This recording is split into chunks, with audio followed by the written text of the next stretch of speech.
And we are back live here on the Cowboys Report. Tom Downey, producer Stone Shields, behind the scenes on today's show.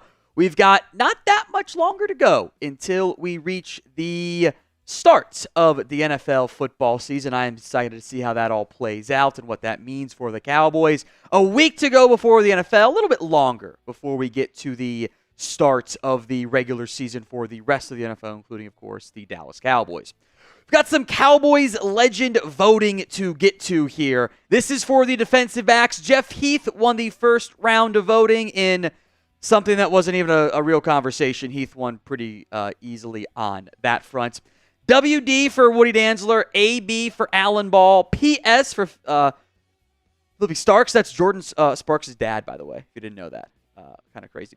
JS for Jameel Showers. AJ for Adam Jones, a.k.a. Pac-Man Jones. Pick your Cowboys legend, WD, AB, PS, JS, or AJ in the comment section. You can also vote in the pinned poll as well.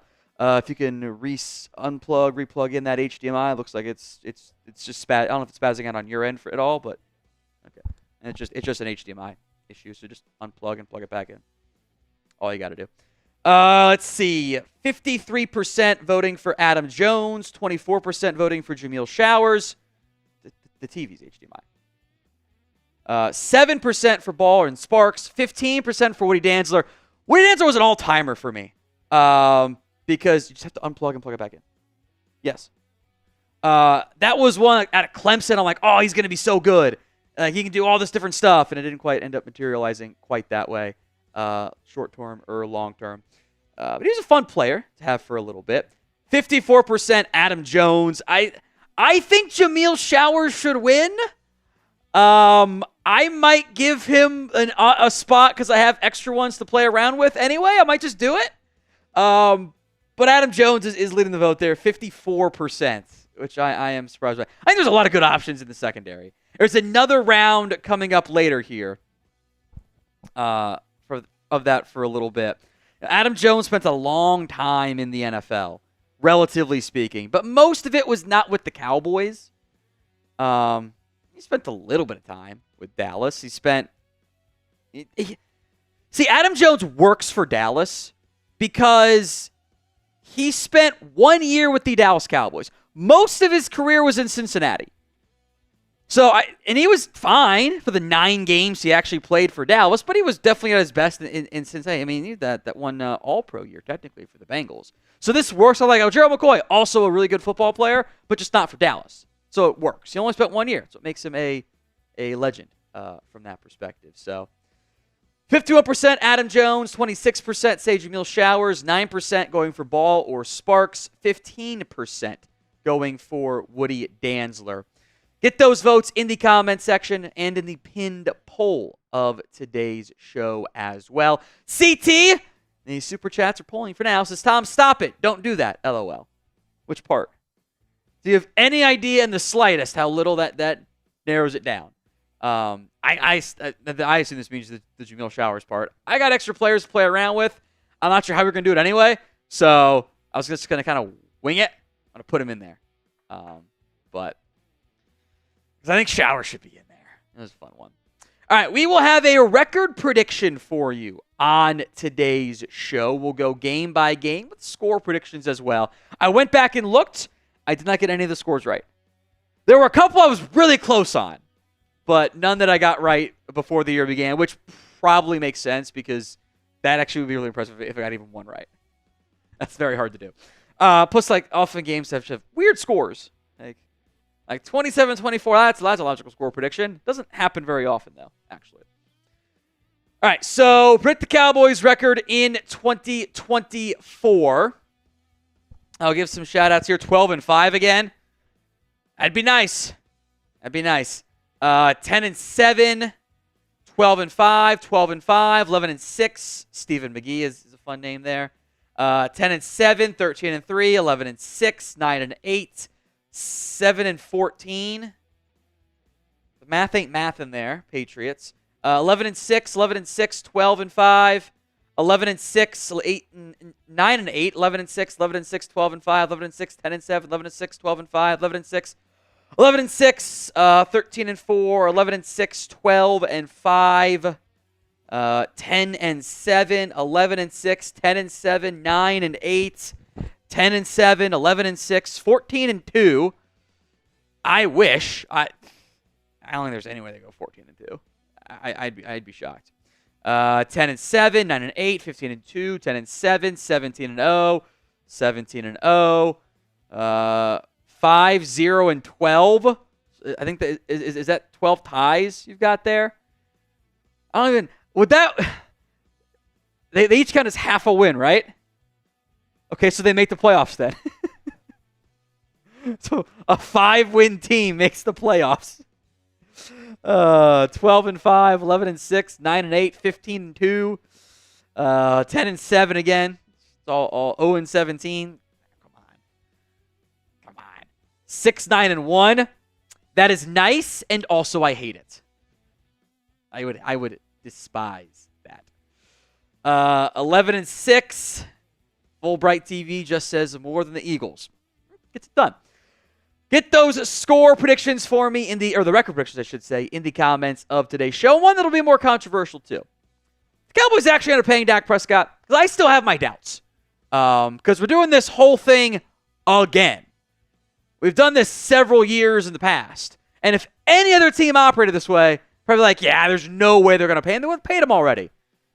Dallas did this once before and then did pay him. So I think that door is open. I am unconvinced it happens before week 1. You're getting very tight on time there. No from Robert. Yes from No Snafus. Fulbright says yes at the last minute. It's a good question. I actually don't mind that answer at all, Fulbright, because historically that's what they do, last minute. When is the last minute, though, to pay Dak Prescott? Is it before week 1, or is it before the start of free agency in March? Because if you're still doing it, in March, I think it's just bad process. It's been a bad process overall, but it's just not good. Like Rames is like, yeah, I think argue this is last minute. Because then he's just 4 months away from just playing it out. We'll see. Cam is spamming his no. Vince says no. Tyler says late, but yes. Joe says yes. Amarian says drafting Milroe or Shadur. But if those guys, again, this is the issue you're going to run into here. Those guys are like obvious franchise QBs. How are you getting a top 5 pick to take them? You're going to be picking like 24 again, right? Frederick says no. Peyton says no. Daniel says, I'll say yes, and it'll be done by at least next week, maybe week 2.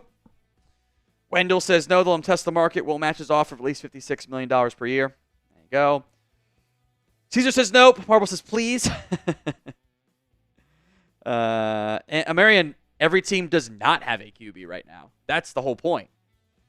Like, you can, if you're taking like the positive long-term outcomes for players, like let Kyler Murray plays great, Arizona stays there. The Falcons are fine, right? The Ravens are fine. The Bills are fine. The Panthers, let's assume they're fine. I am unconvinced that they actually are. The Bears are fine. The Bengals are fine. The Browns are fine. But then you get into like, Denver's probably going to be okay. Detroit should be okay. Green Bay, Houston. Then he gets like Indy. They think they'll be okay, right? Is Tennessee going to be okay? Are the Giants going to be okay? I definitely don't think they are. I know the Raiders are not going to be okay. Patriots and Vikings will ride with their young guys. The Saints are a fun wild card option. The Jets, the Giants are fine for now. The Jets, they might have a big old quarterback hole next year. Pittsburgh is not, I think, going to be okay long term. Seattle might not be. There's going to be 5 teams looking for quarterbacks, even if the young guys look good.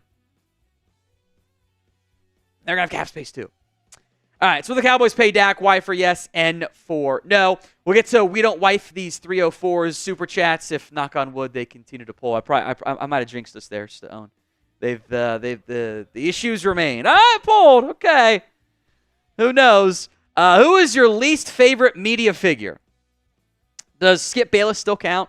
Like I have no respect for Skip the person. Like that is a guy who only says hot take stuff, does not do the work to justify his opinions behind the scenes, and like tried to basically invented a story to out Troy Aikman as gay, which is just ridiculously unprofessional.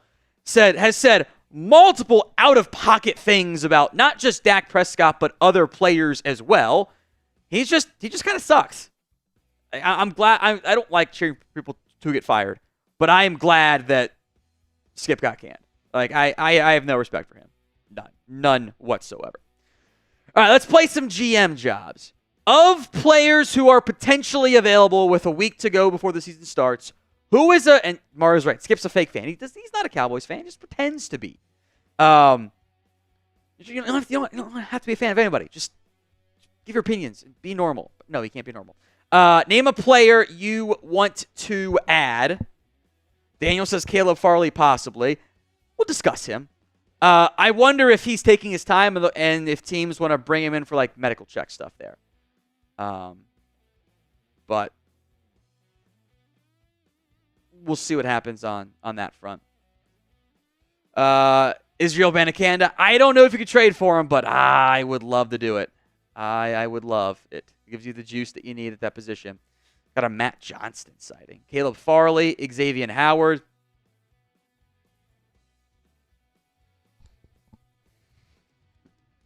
Caleb Farley again. Spencer Rattler. Or Saints got Rattler. Well, maybe Spencer Rattler. I thought it looked really good in the preseason. I was looking at the real games. I watched Will Greer look elite in the preseason one time. 3rd round pick. No. John Ridgway did get traded because Dan Quinn is out on him. Any good running back? Very good answer. Very good answer on that front. Let's see. Julius Wood. Yeah, that one would have been nice. Frank Gore Jr. Yeah, I tried to tell you guys he wasn't going to get claimed on waivers. That's not how the NFL tends to operate with their rosters. But Tyler wants to talk Eric Dickerson out of retirement. It's funny. Jonathan Allen, I don't know how realistic it is, but I like it. All right, if you haven't already, help us get to that 50% like ratio. Smash that like button. The goal here on all of our live shows is 50% likes. So that's 300 people watching live right now. You know, you're trying to get to that 100 round and say 170, 180 range, give or take, to get to that figure. It's up to you guys if we get there or not. Deal is still offered out there. If we get to it before I ask for it on a live show, and not like 2 seconds in when no one's watching, does not count. I'll do a free shot for you guys. So, 369 watching live now. Very fun. Like that video if you haven't already done so. The Super Chat menu on tap for today, $20 for the shot. Beer bong is $50 outside of game days because there's just not as many. $100 bong, slap, and shot combination. $500 a custom Cowboys jersey. That is the Super Chat menu for today's show. Here's what's coming up live on today's Cowboys Report. Cowboys news and rumors. Plenty of extra contract talk stuff there. Practice squad finalized for the Cowboys. Free agent targets, both available and practice squad guys, if you want to try to poach somebody now or later on. A mailbag. You can use hashtag Cowboys or Super Chat to skip that line. I already saw some hashtag Cowboys guys. I appreciate that. And a 2024 record prediction. All coming up live here on the Cowboys Report.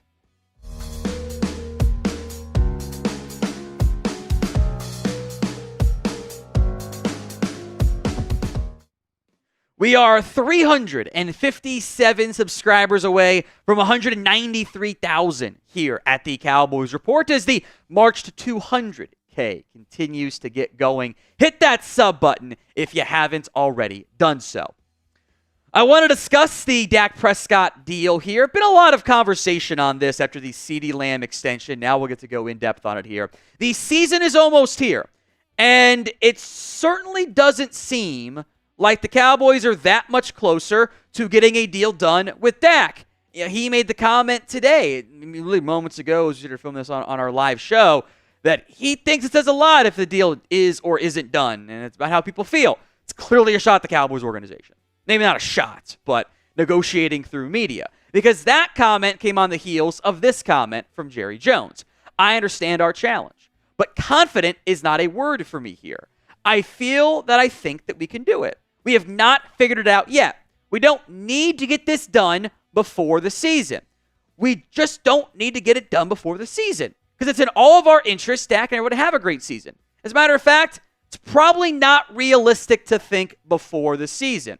But my thought sitting right here is we'll have Dak in 2025. But all I'm going to say is this, it's not done yet. Look, this is as clear as it gets with Jerry Jones, I think, for all the weird word salad stuff he does. Barring a drastic change, they're not going to pay him right now. And I don't think that this organization is operating, which is consistent with their MO, historically speaking. They're not operating with urgency the way that they should. They seem to think that, we can just pay him before free agency. At that point, you have no control. He can say, F you, I'm out of here, if he wants to. That's not to say he wants to do that, but he has that power. There is unique leverage with Dak Prescott because there is no franchise tag option. There is no trade option. He's got all the control because they effed around and found out the first time that they had to go through this entire contract thing. I've got more thoughts here on Dak. But do you think the deal will get done? Y for yes, N for no. We're doing the whole conversation all over again. Will the Cowboys end up paying Dak? Y for yes, N for no in the comments. It's the pinned comment, actually, of today's show. Your opinion, both what you think will happen and what you want to happen, I think is totally valid. I get the pros and cons on both sides. Totally understand it. However you want to value your value system, I get it. My biggest issue is the process. And I think every single person watching this show should hate the way the Cowboys have handled this contract. If the plan is to pay him, whether it is now or next offseason, you've made a mistake because you have hurt your team in terms of the ability to balance your checkbook and be aggressive with your spending right now. If that is your quarterback, you should not be wasting a year of, we're going to try to make him winless. That's not how any other team operates. That's not what they do. It is a bad process, and if you wait till next offseason, you're paying a premium significantly. If your plan is not to pay him, all you've done is delayed your rebuild. So like the downside, the concern I have here is what happens if you don't pay Dak and you do the exact same year that most of us think, 10, 11, 12 wins, whatever, maybe win one playoff game. Cool. You're drafting 24th, 26th, 27th, whatever. You're not an NFC Championship game team because your roster, frankly, isn't a top 2 NFC team, top to bottom, coaching staff included. Just not quite good enough. Well, now you're picking late 20s. You have no quarterbacks under contract and no idea how you're going to find somebody because top 10 quarterbacks do not grow on trees. And that is a factor, by the way, in how the rest of the league feels about him. There will be a ton of interest. The Giants, the Raiders, I think the Steelers even are all like, God, please let Dak hit free agency. Because those guys are like, let's just pay him whatever he wants, and they're saving their jobs. Now, the Cowboys, if you want to go with the don't pay a quarterback mindset, okay, they don't have any job security to be worried about. Got to commit to it. They don't commit to things. Your other teammates, by the way, love him as well. Other players love him as well. Here's what CeeDee Lamb said on Dak Prescott. Go look at our numbers together. They are at the top of the charts. I have no doubt they're going to get a deal done. We all know that I want him here. Jerry wants Dak here too. Let's get this under control and kill the speculation. Teammates want him. See if that actually happens or not. Now you can get the Cowboys turnover chain, the one that I wear when the Cowboys make a turnover on defense, by going to chatsports.com/Cowboys chain. That link will be in the comments section and the description of today's show. Mine's the silver. That is the Navy chain link. It's the one that I think pretty sure it's one that Big Mike wore, by the way, 2 years ago. Chatsports.com/Cowboys chain. Link will be in the comments section and the description of today's show. Couple practice squad updates here. Amani Oruwariye has signed. That is the former Penn State corner. Made probably his biggest impact in the NFL with the Detroit Lions. Played for the Giants and Jags. His career stats, about 30-something starts over the course of his NFL career. 9 yards per target. It's a flat rate, by the way. 12 touchdowns, 9 interceptions, 24 pass breakups. Adding cornerback depth, I don't think, or is it necessarily a bad thing. One of the only 3, I guess, if we include Dalvin Cook, outside players, that organization players the Cowboys went out and added. The second one, obviously Dalvin Cook was the one that broke a couple days ago, or I guess that was yesterday, wasn't it? Wow, time moves fast. Phil Hoskins, as the Cowboys add another interior defensive lineman. Can't say I'm too shocked here because they were unable to retain Justin Rogers. 6'5", 315, pretty big boy on the interior to add some extra size and depth. They needed to add another defensive lineman. Can't say I'm too surprised that they chose to go down that path. They were in need of the help, and they have managed to find said help to flush out that remainder of the roster. So nothing overly shocking on that front for Phil Hoskins. Let's break down then the entire Cowboys practice squad. We mentioned most of these names previously, so we'll go quick. Josh Ball, Dakota Shepley, Denzel Daxon, Phil Hoskins, Carl Lawson. There should be some receiver names I want to get to as part of this too, or running back names. Malik Davis is on that list. Dalvin Cook is on that list. Jalen Cropper, Kelvin Harmon, Princeton Fance. Again, we mentioned most of these names previously. Other options, Darius Hall, Nick Vigil, Brock Moggensen, Kamon Hall, Josh Butler, Amani Oruwariye, and Amani Johnson. So several of those players on the practice squad for the Cowboys. So grade the Cowboys practice squad for me. A, B, C, D, or F. Let me know in the comments section of today's show how you feel about that grouping. Some injury news I want to hit here. Brandon Cooks, despite Big Mike saying he was going to practice at today's event or practice, he wasn't out there. I don't really know why. Maybe we'll get more info later, but he was unavailable. I'm not too worried about that front there. Zach Martin was back in a limited capacity. That might be kind of more of the vet day stuff they're doing there. Damone Clark also made his way back. Overshown's been back, so I feel pretty good about your linebacker rooms there. Wanye Thomas was with the rehab group as he works his way back from a groin injury. Israel Mukwamu also with the rehab group. Not totally sure why, but those are your players who are unavailable. Plus, I guess Chuma Adoga, who's of course going to miss several weeks and will eventually be placed on IR.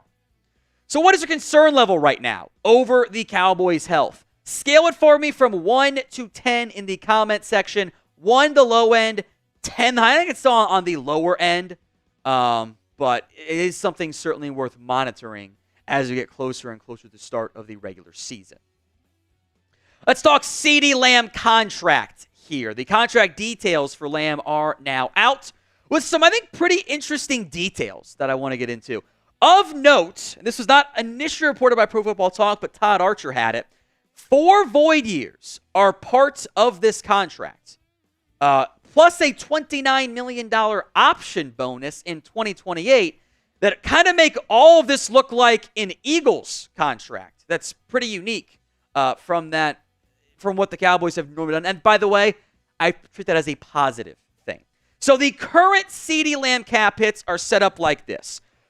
$8.75 million this year, $35.45 next year, big jump. Then it drops, actually, $33.60 in 2026, $36.60 in 2027, $16.39 in 2028, and void years of $23.2 million in 2029.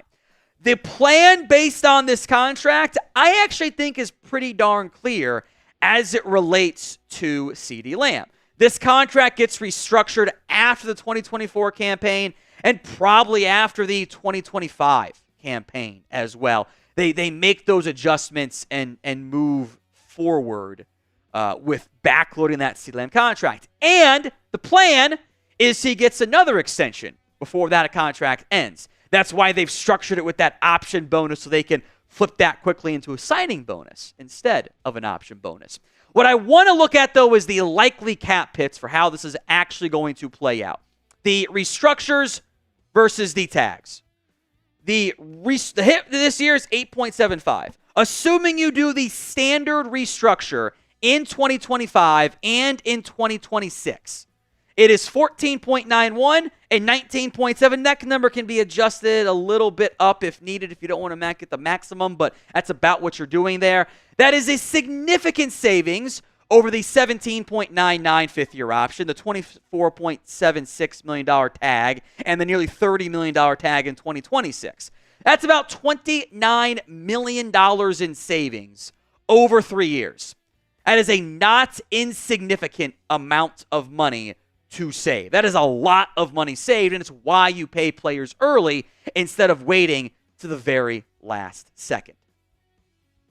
A $10 super chat coming in here from Abjit Pawar. He says, all things considered, do you think Dak deserves to be like a top 10 quarterback? Be honest, QB market aside, just based on performance.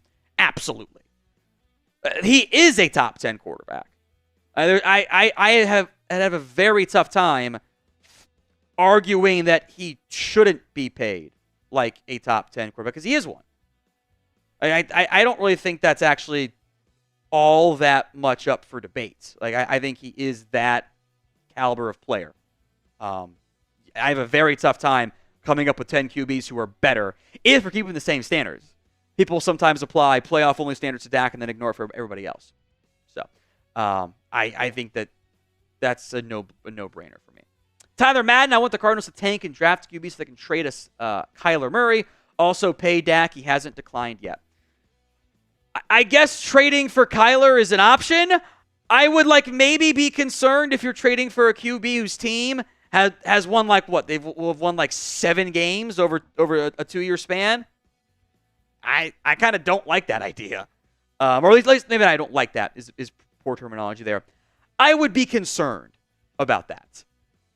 But of your semi-feasibly available players, I can see where you're coming from on that front, and it's better than Jimmy Garoppolo.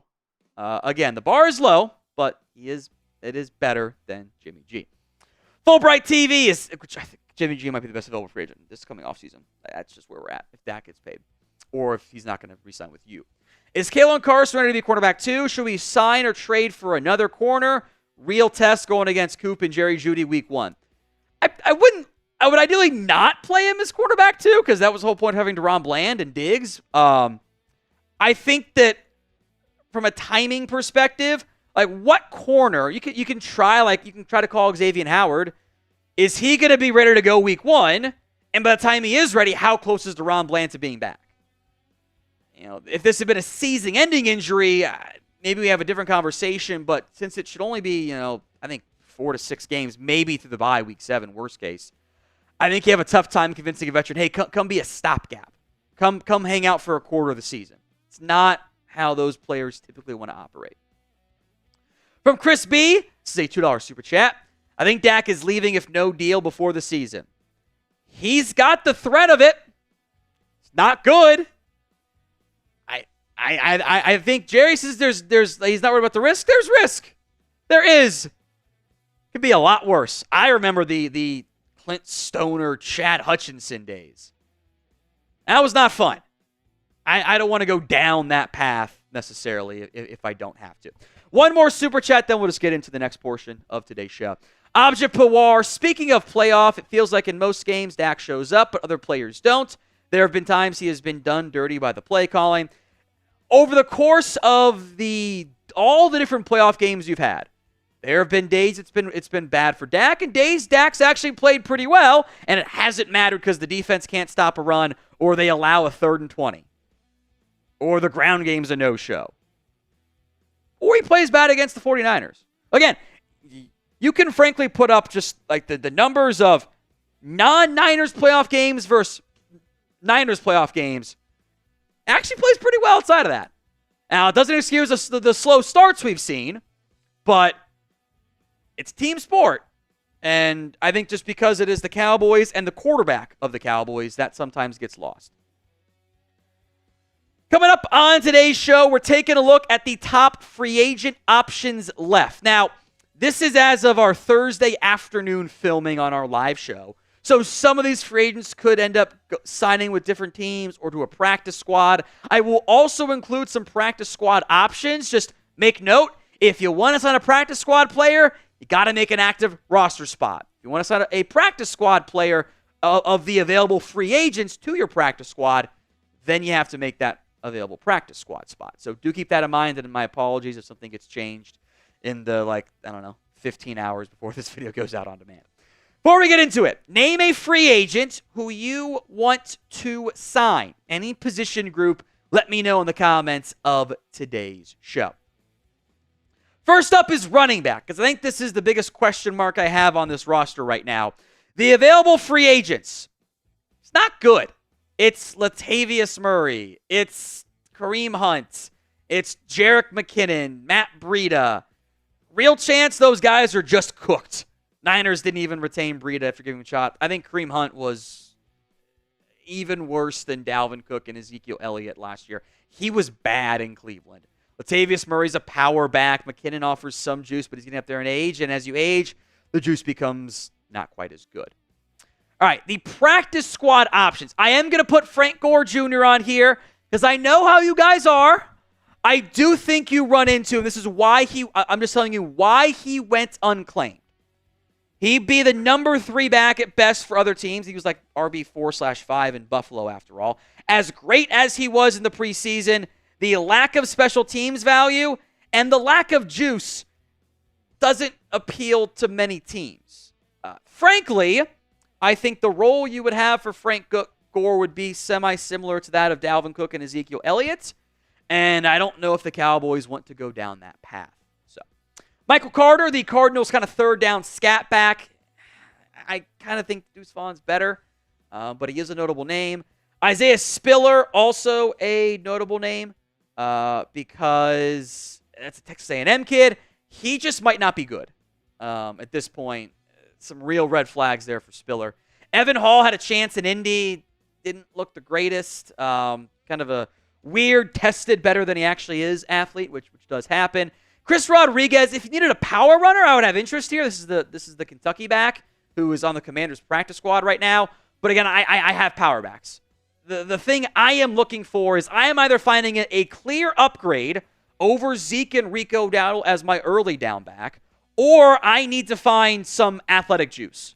And turns out the guys with the athletic juice are not available unless you want to try to swing a trade for somebody. So do you think the Cowboys need another running back? Y for yes, N for no. Sound off for me at the pin comment, of today's show. Let's talk some wide receivers.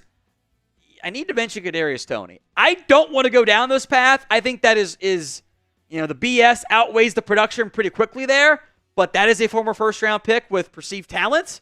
I don't think the juice is worth the squeeze, though.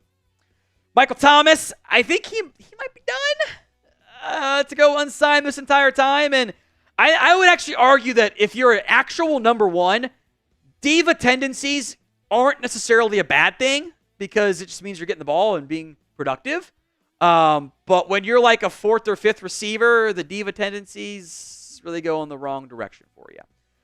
Hunter Renfrow, I actually am kind of surprised no one picked him up. He really fell off the last 2 years in Las Vegas. That good year he had might have just been a mirage. 2 other guys I'll mention, Russell Gage, Skowronek, who was a fun player for the Rams. They used him as like a wide receiver / fullback. Was kind of entertaining, but I don't know if Mike McCarthy's the right guy to maximize him there. Practice squad. I'll make note, by the way, some of these guys could also make sense in week 3 if somebody gets hurt.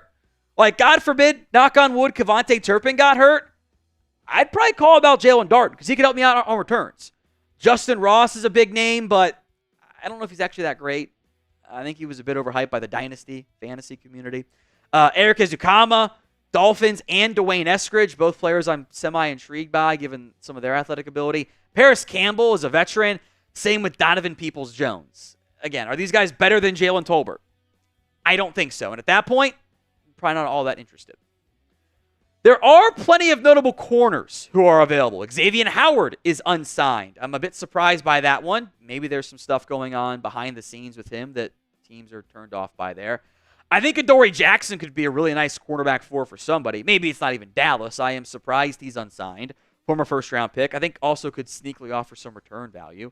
Patrick Peterson has ties to Mike Zimmer. Brief ties to Mike Zimmer.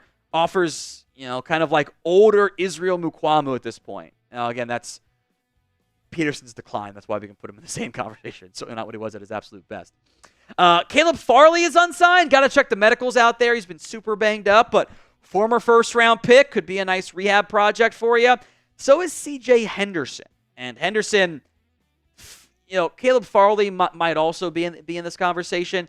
Those guys just might be busts for different reasons, but in the end, they might just not be good enough for the NFL. Some guys on the practice squad, if the Cowboys needed a safety, I wonder if they're going to go after Lewis Seen, because they loved him coming out of Georgia. If we believe their leaked draft board, he was the one rated ahead of Tyler Smith when they took Tyler Smith, by the way. He's had a bunch of injuries in Minnesota, by the way. Nick Needham offers nickel corner ability. A couple veteran DBs, Caden Stearns, now Philadelphia. Ugo Amadi's a nickel safety hybrid for the Saints that, again, could offer some veteran depth.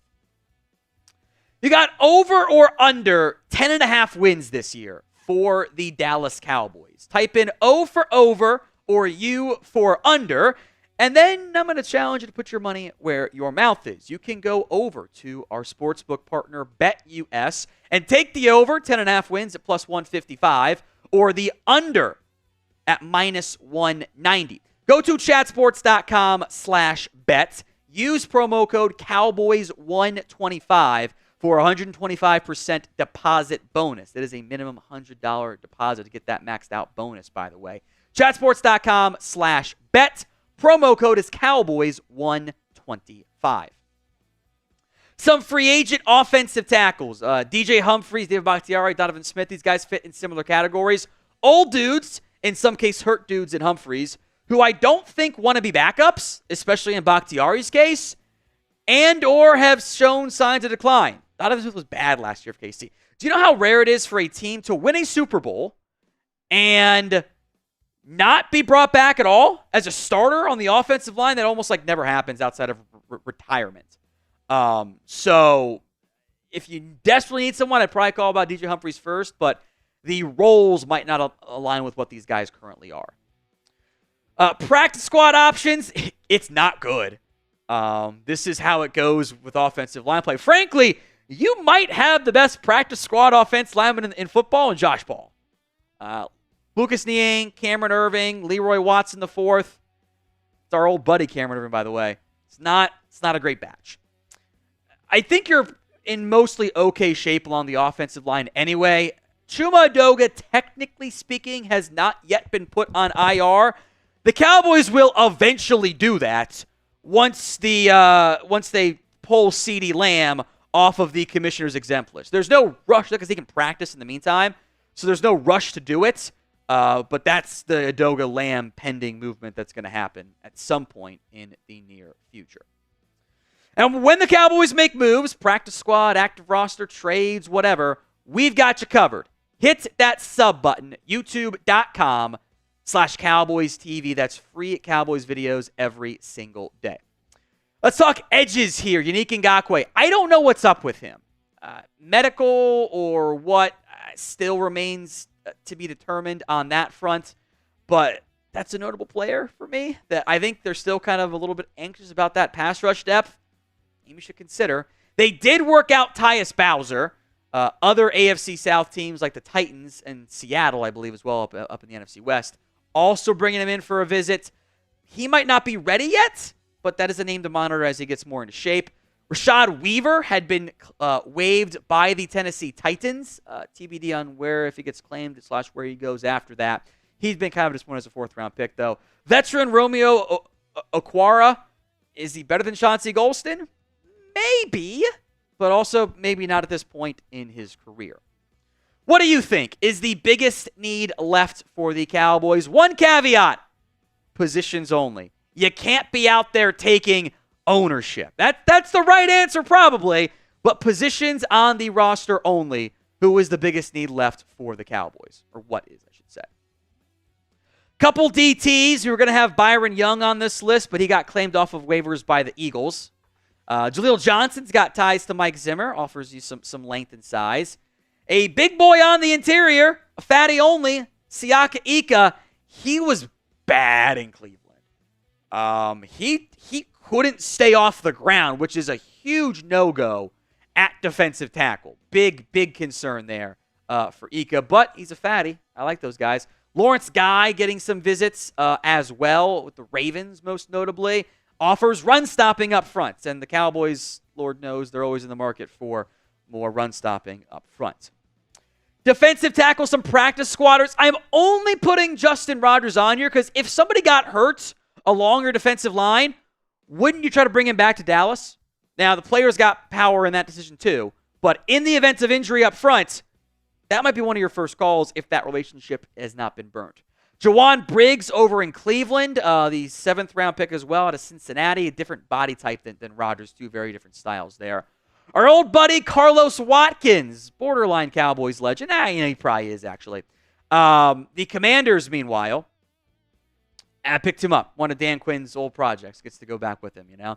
And then, because of how you guys operate, Gabe Hall.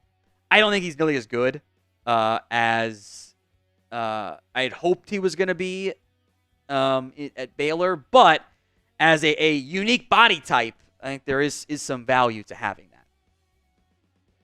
All right, it's mailbag time here on the Cowboys Report. There are two ways to get on the show. Number one is to super chat, like plenty of you have so far, or just use hashtag Cowboys. That gets you in the queue for just trying to pick a question or bring it up on screen.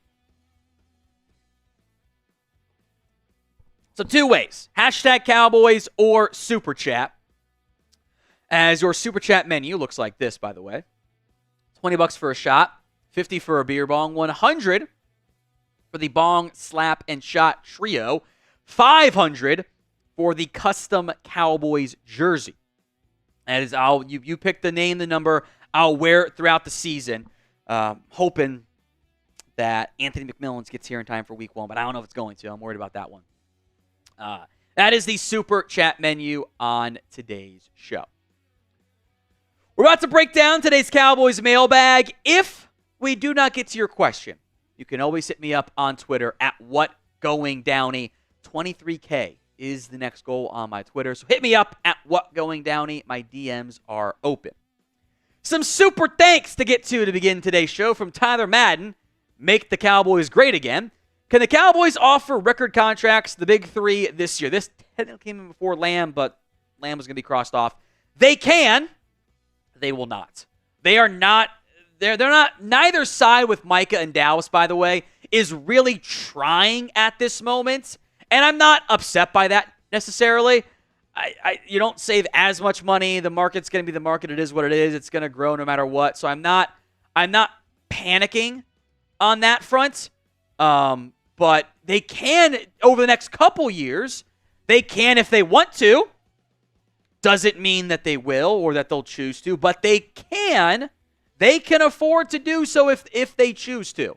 It is a very different question than if they'll choose to, though. And that came in via Super Thanks. It is a feature here on YouTube. Allows you to donate outside of the live videos. Click your thanks icon, edit your message, send in whatever. We'll give you a shout out here on the show. A $5 super thanks from CJ DeYoung III. I honestly believe that old Jiraiya's plan is to do all these silly shenanigans with his players just to keep them in the headlines and relevant. Thanks. CJ, you are not the only Cowboys fan. You are not the only media person who believes that. You can even meet them halfway of like, well, they want to win the deal, and if they don't win the deal, it's okay because they get all the attention anyway. This is not how I would operate business. I don't think it's shrewd. I don't think it's smart. The Cowboys are not just a media entity designed to generate attention. They're a football team. They're supposed to win games. I want to do the things that help you win games. It is perfectly fine to disagree over what those football things are to help you win games. You know what does not help you do that? Drag out contracts, be the center of attention, pay more than you could have paid previously. That does not help you. Helps you be the number one ESPN storyline. That does not help you win games. In fact, it's probably more of a negative than it is a positive these days. It wasn't the same when they were bad, but when they're a contender, you don't need to be a PR machine at that point. So what is your overall trust level in the Cowboys front office, ownership group included in that? It is the pinned comment on today's show, so if the ad comes on YouTube, take advantage of it. 1 to 10 is your scale. Matthew Barch, Tom, what do you think our biggest need is? I still don't love that running back room. I still think you're a little thin at corner now, depending on how Kalen Carson plays. You've got depth, but it's tough when you lose a top 10 corner or whatever he is in Deron Bland. Bit worried about that edge rushing group because, again, you were really banking on Sam Williams. You haven't found a replacement yet. You've been trying, guys. Hasn't worked out yet. You've signed 3 guys and cut them all, by the way. Carl Lawson, Al-Quadri Muhammad, and Shaka Toney. Lawson's on the practice squad, at least. Running back stands out to me. It's not the worst room in the NFL. It is. Food review. What do you think is the surprise start in week 1 or someone who has a big impact? For example, Terrence Steele in 2020 as a UDFA. So I guess I can't do Kalen Carson then because everyone knows he's going to end up starting. Surprise impact. I'll try to pick with a younger player still. I think they could do some fun things with Kevontae Turpin in week 1. I could see them giving him some screens out of the backfield, some toss plays in space because he can't go up the middle, but he does offer juice on the outside. I could see some creativity there. Maybe it's one of your linebackers. Maybe Maris Leofau plays a bigger role than expected in week 1. Or John Stevens Jr. flashes as a tight end too for you. Travis Wellington. Why not trade for Khalil Herbert? Well, it takes 2 to tango. And maybe the Bears didn't want to trade him away. Have to acknowledge that as a possibility. I've got day 3 picks. I can move a 5th or a 6th for him. Happy to do it. Cowboys might not feel the same way, but that is worth mentioning there. There's a guy I like a lot, but TBD if both sides want to make that happen. So name a player who you still want to add. This could be trade, could be free agency, practice squad, whatever. Name a player who you want to add. Rody Muspim. Who's the bell cow going to be? I don't think you'll have a true bell cow. It's going to be a committee. It's going to be a rotation. In theory, ride the hot hand. I think the guy that should get the most touches is Rico Dowdle. They might make it Ezekiel Elliott, though. From Golf Cowboy, what do you think the pass rush will be ranked? I have some concerns with Micah burning out. I don't think the pass rush will necessarily be as good because you've lost a lot of key pieces, right? You've lost Dante Fowler. You've lost Dorrance Armstrong. You've lost Sam Williams. You've got Marshawn Nealon and Chauncey Golston stepping up more. Don't love that. I think you'll see some linebackers be more involved. There's going to be more blitzes. I think it'll be a very different rush under Mike Zimmer than what Dan Quinn was doing. You might have fewer big splash plays that you both force and that you both allow. So we'll have to see how that one plays out. But I'm not as worried about Micah as I am about who's your number 3 pass rusher. Is Nealon ready for that role? I'm not so sure. You guys can get your own Cowboys turnover chain, just like the one that I wear when the Cowboys make a turnover on defense or special teams. That's chatsports.com/Cowboys chain. Mine is the silver. The navy is the one that is available. So go to chatsports.com/Cowboys chain to get yours today. They are frequently, by the way, on sale over at Fanatics. Daniel M., would you want to trade one of your safeties for a running back since that's the weakest spot on our roster? Not that I know, because I lost Julius Wood. If that could have been a deal you made at cut down time, trade away a safety, keep Julius Wood, add a back. I'd have been fine with that depending on what safety and what back you got. But I think now you're kind of thin if you go with Malik Hooker, Donovan Wilson, Marquise Bell, Wanye Thomas. You dump one of those guys, you're then one injury away from having zero depth all of a sudden. So I think you probably missed the boat for that deal. No snafus. If this is Zach Martin's last year, are you confident his replacement is on the team now? I feel pretty good about giving TJ Bass a shot. Thought he played pretty well in a small sample size last year. I would give Bass my first shot, and maybe look for another draft pick or add a veteran or something along those lines. I'd feel pretty good about Bass, though, being able to step in. Walter Contreras, why not trade Trey Lance? Who wants him?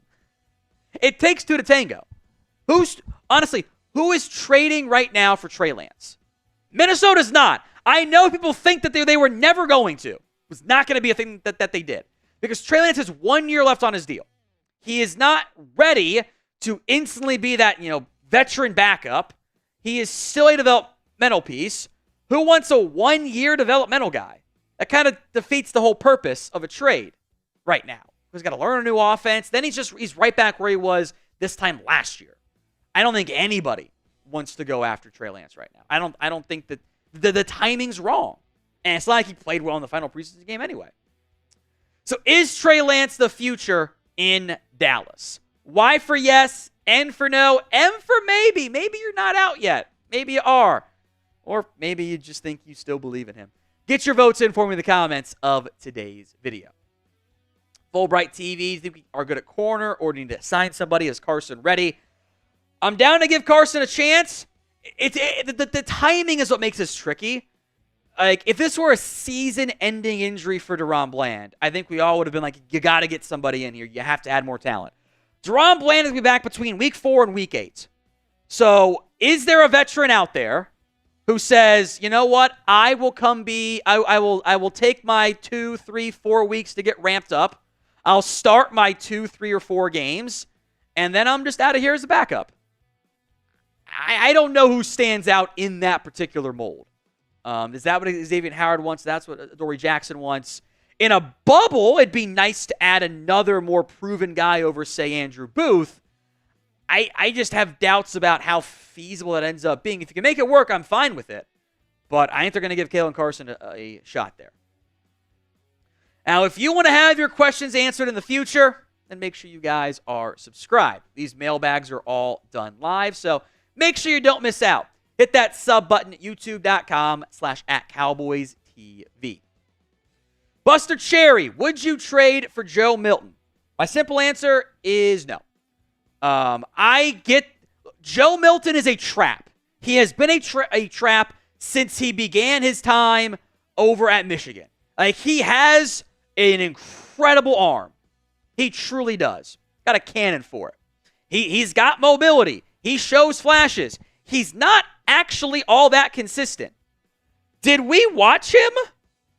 Like, have you guys, like, he actually didn't play that great in the preseason. He showed flashes of it. He showed flashes of being able to be an intriguing QB. I still think in the end, shoot, he might be more of a tight end athlete than he is a quarterback. Like, he's not an accurate player, and I don't think that's ever going to change. He missed a ton of throws in the preseason. That arm is a rocket launcher. It's a heat-seeking missile with the tracking disabled, and you have no idea where it's actually going to end up going. So I actually have zero desire to trade for Joe Milton. Like, he was 5 of 17 against the Commanders. We don't pretend that that's good. The highlights are intriguing, but the down-to-down consistency is bad. Amarion ZA, CD for 2,000 yards. My answer is I don't want him to. Because that means you're probably having to throw it a lot in games. And you are probably down a lot in games. He got to 17. He and Dak sat like almost half of the game's fourth quarters, like half of the halves of fourth quarters. They sat out like 2 or 3 full combined games. Like, it is doable. I think I'll take the team outcome over the individual. Although I did take CeeDee Lamb number 2 overall in my fantasy draft, so I would not be mad at that. I took Deuce Vaughn's second to last pick as well. On principle. On principle. Will he make it to week 1? Probably not, but it's funny. The Super Chat menu, $20 for a shot, $50 for a beer bong, $100 for the bong, slap, and shot trio, $500 custom Cowboys jersey. That is available for today's Super Chat menu. Who is your favorite Cowboys player currently on the roster? Let me know in the comments of today's video. Someone's suggesting your boy Kendall Milton now in the comments, who just got picked up by the Bengals on their practice squad, which I'm not that interested. I get the yards per carry are highly intriguing. That is a big boy who does not have the juice. He just doesn't. And I got power backs. I can find power backs. But you're running a 4.62. I get you're big. That's just not what I'm looking for. It's not. But also a 4.38 shuttle. Just doesn't have the juice. In power back, sure. I got power backs. All right, favorite Cowboys player. A bunch of CDs. Ferguson. Tavion Wesley says Lenore Sellers, 2026 QB. Let's see how this year goes first. It's a fun name, though. Goggles himself. Is fun in my South Carolina CFP 25 dynasty. Mostly because I have Nick Harbor. And it's just go bombs galore. Let me pull up my, hold on, where is it? First game I played with South Carolina. I just wanted to see what I could do. It's really not in there. Oh, yeah. 13 catches for 772 yards and 11 touchdowns. With 2 drops. Because he's 6'5", 242 and has like 98 speed. Cheat code. All right, get your favorite Cowboys player in for me in the comments of today's show. With the season finally, basically, here for the Dallas Cowboys, it's time for an updated game-by-game schedule and record prediction. Before we get to mine, I want you guys to predict the Cowboys' record in 2024. Week 1, which is very much just around the corner, the Dallas Cowboys on the road against the Cleveland Browns. If this game was later in the year, I'd feel more confident about it. If it wasn't a bad matchup, I fear, for some of your pieces overall, I would feel better about it. So I think the Cowboys are a better team. On the road, I've got the Cowboys covering, kind of, or at least forcing the split there. But I have the Browns winning, 21-20. I just don't like the matchup. I think you have the better quarterback. I think a lot of the other supporting cast stuff, though, favors Cleveland. So if we get best version of Dak and Deshaun turns into Massage Boy again, they can definitely win. I think it's going to be a narrow, kind of ugly game in Week 1. I actually did my score prediction before I looked at the betting odds over on BetUS. The Browns are a 1-point favorite. Over-under set at 42. I think that's going to be an ugly, sloppy kind of game there. And I think the meltdown will be on if the Cowboys do lose in Week 1. If you want to bet on Dallas, though, do it with BetUS, our sports book partner. Go to chatsports.com/bet. We'll take you right into the BetUS site. And use promo code Cowboys125 for a 125% deposit bonus. So you start the year 0-1. Week 2 against the New Orleans Saints. I am unconvinced the Saints are going to be good. I don't trust that offense as they adjust with Derek Carr. Hopefully there's not more BS penalty flags for underthrown balls downfield. Give me Dallas to win fairly comfortably. I'll go 27, weird score 15 because football games have weird scores. Cowboys get back on track with a pretty comfortable win. Saints defense is solid, if not outright good, but I think their wins are going to come more against the division than on the road against a playoff team. A tough Week 3 matchup against the Baltimore Ravens. It's a home game in what is going to be a very popular football game. I think this kind of turns into a bit of a shootout. My concerns, even with Mike Zimmer as opposed to Dan Quinn and others, historically, this team has had issues containing mobile quarterbacks. I get worried about playing Baltimore. I think Baltimore is a better team than what Dallas is. So give me the Ravens to win 31-27. Week 4 at the New York, not so good at football, Giants, Thursday night football. So it's a tight turnaround on the road. Give me an easy win over New York. You can't make me bet on Daniel Jones. Refuse to do it. Let's extend that winning streak with a healthy quarterback over the Giants to another win there. 35-13. At least the Giants score a touchdown this time. That's me being nice, but also mean to New York. Now, the regular season is important. It's going to be a long one. I'm going to enjoy the ride because I have my fears for how this ends in January. But if you want to have some playoff wins, then like the video. Should be every single person on today's show. So week 5 at the Steelers, Sunday night football, you're 2-2, road game, prime time, tough team that always plays hard and always makes it competitive. With the extra prep time, though, give me the win over Pittsburgh and Russell Wilson, I think. Probably a lower scoring affair. I don't trust the Steelers offense. It's going to be a great test for your ground game, by the way. Arthur Smith wants to run that football, or your run defense, I should say, because Smith wants to run it for the Steelers. Assume it's Russell Wilson, lower scoring game, Aubrey, walk-off win. Week 6, the Lions. The Lions are, this is going to come off as negative, so Lions fans, if you're watching, please don't mind me to start. This is going to be like a Super Bowl to them. We're going to hear all week about tackle eligible, even though the refs screwed it up by calling a trip on Henderson when it was actually on Aiden Hutchinson. The refs botched that game. It never should have gotten to the tackle-eligible play call. With that said, the Lions are going to be, I think, amped up beyond belief. This is going to be Dan Campbell. His entire team's going to be all jacked up on espresso and shit.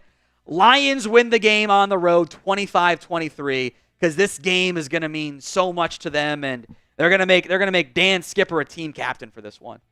Watch. All right, week 7 then is the bye, and the Cowboys then go on the road. San Francisco, week 8. I kind of wish the bye was later in the year, and I didn't have to get the rest before I go play San Francisco. I want to win against the Niners. Until they do it, regardless of who the quarterback is, the running back, the receivers, the defensive coordinator, the head coach, the offensive coordinator, I'm not doing it. I cannot get on board picking the Dallas Cowboys against the 49ers. It's not even a close game, but it's closer than what it was last year. Cowboys have lost 3 straight games against San Francisco, all in different painful fashion.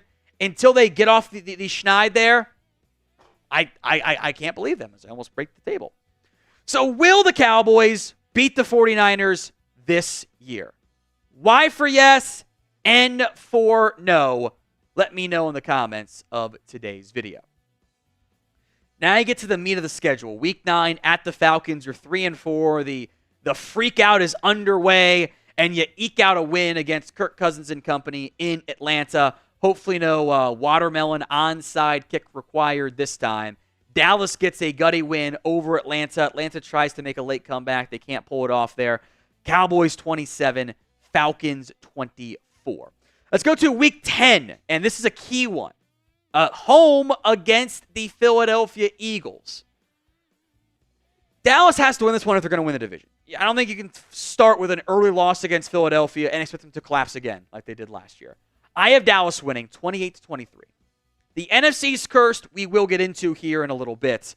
I am curious how this new look offense under Kellen Moore looks. We'll know a lot more about Philadelphia once we get to week 10. But for now, I'll give Dallas the win. It's an inverse of what happened in the first game last year, by the way, which I thought that was kind of funny. Week 11, Houston Texans, Monday Night Football. I would like to win the state championship and take down Houston. Coming off a game against the Eagles, I get a little bit worried about that one. I'm going to go Houston wins. I hate saying that, by the way. But I think Stroud's going to be in for a really good year. I think that team is very well coached under D'Amico Ryans. I got Houston over Dallas 28-20. No miracle comeback this time for the Cowboys. Week 12 at the Washington Commanders. I do not believe in Cliff Kingsbury. I have Dallas winning 31-21. And this does not bode well for the Commanders' playoff hopes, by the way. I think they're still in a rebuilding phase. They're going to run RPO bubbles nonstop on early downs. Just have Donovan Wilson come screaming down and make the play. I think you can shut down Dan Quinn. No Dan Quinn revenge game on this one. To Thanksgiving, Week 13 against the Giants. Strangely enough, both Cowboys-Giants games are on Thursday this year. It's kind of funny how that one worked out. These games are often kind of ugly because it's a short turnaround. It's a holiday. Sometimes you can lack some focus. So it's closer. The Cowboys do not ruin my Thanksgiving, and they take down the Giants in a more closely scored affair than what we were accustomed to in recent years between these two teams, 24-13. Now, even for the Thanksgiving game, we will be live for every single one. Hit that sub button. It's youtube.com/@CowboysTV. Make sure you join us for each and every single Cowboys game. So you sit at 7-5. You got a bit of a breather. You play the Bengals in prime time football. This is what I call the Downey Bowl. So much of my family are Bengals fans. My wife's a Bengals fan. Cowboys second. It's inverse for me. I refuse to pick the Bengals to win. This is a matter of principle. Now, you're not getting early season Joe Burrow and the Bengals' bad offense at the beginning of the year, which makes that game tougher. And if I were being purely objective, I'd probably have a better chance of flipping the Bengals and Texans outcomes, but I refuse to do it. Give me the Bengals and a thriller over Cincinnati. So suck it, Stone. Week 15 at the Carolina Panthers. We'll see if they're even in the playoff hunt at this point or if it's still concerns over Bryce Young. On the road, coming off of kind of a shorter turnaround. I think a bit of a slow start, kind of like the last time Dallas played Carolina. Dallas picks up the win. Panthers offense struggles. 24-15 over Carolina. Week 16, this is a Sunday night football matchup, by the way, yet another prime time game. I get a bit anxious about Tampa. I don't know why, but I don't know if this team is going to close the season the way I want them to. They're probably going to be fighting for the division, and it pains me dearly. 24-23. Bucks upset Dallas, and it's like, uh-oh. Well, now you got to beat the Eagles to win the division, or at least have a chance to win the division in Week 17. That's going to be a road game. Dallas, for the most part, is going to avoid bad December weather, at least they should, bad December, January weather. And if the Cowboys had not won the division last year, I'd have taken them to beat Philadelphia today. But the NFC East is cursed, and nobody's ever able to repeat. So give me, as much as it pains me to do it, the Eagles to win 30-27. There's some referee shenanigans at the end of the game, and we all lose our minds over it. And the Eagles take down the Cowboys, and I think they win the division. It's a curse. It's not fair, but it's a curse. Pick your NFC East winner. DAL for the Dallas Cowboys, WAS for the Washington Commanders, NYG for the Giants, or PHI for the Philadelphia Eagles. Now, Dallas by Week 18 may or may not be fighting for a playoff spot. I still maintain this is going to be a playoff team. If they need it, they'll win it. If they don't need it, they'll win it anyway. Cowboys over the Commanders, 27-7. Washington's going to be in full-on tank mode by this time because they're not a good. I don't think they're a good football team, not yet, at least. I think Dallas wins 10 games. I think they make the postseason, and I think that they probably win one game at most because that's what this team is. Cowboys are a 10-win team. That's the roster they've built. That's how they're coached. That's everything about them, and they're just not quite good enough to get over the playoff hump. Super chat from Eddie Joe. Trade for Jets DT Leonard Taylor or Rams DT Tyler Davis. What would it cost? I don't know. Leonard Taylor was an undrafted free agent. Davis was a 6th round pick. So you probably got to give up more than what those teams acquired. It's not often that Dallas goes, yeah, we made a mistake on a guy we didn't draft or sign. Let's go trade for him now. I still don't know if those guys are anything better than like DT 3 or 4 for you. That might be just their best case outcome. All right, Cowboys legend voting. WD for Woody Dantzler. AB for Alan Ball. PS for Philby Sparks, who is Jordan Sparks' dad, by the way. You guys didn't know that. Cowboys legend right there. Jamil Showers or Adam Jones. Adam Jones is winning.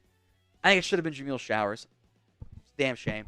I thought about doing like a multiple position / coaching option for the Cowboys and like putting Jamil and like, Darian Thompson in there because they coached and played. I don't know. Get your votes in. WD, AB, PS, JS, or AJ. The next live Cowboys Report is Monday, 3:50 p.m. Eastern Time. So make sure you guys are subscribed. Don't miss out. Be live Monday, live Thursday, and then football on Sunday.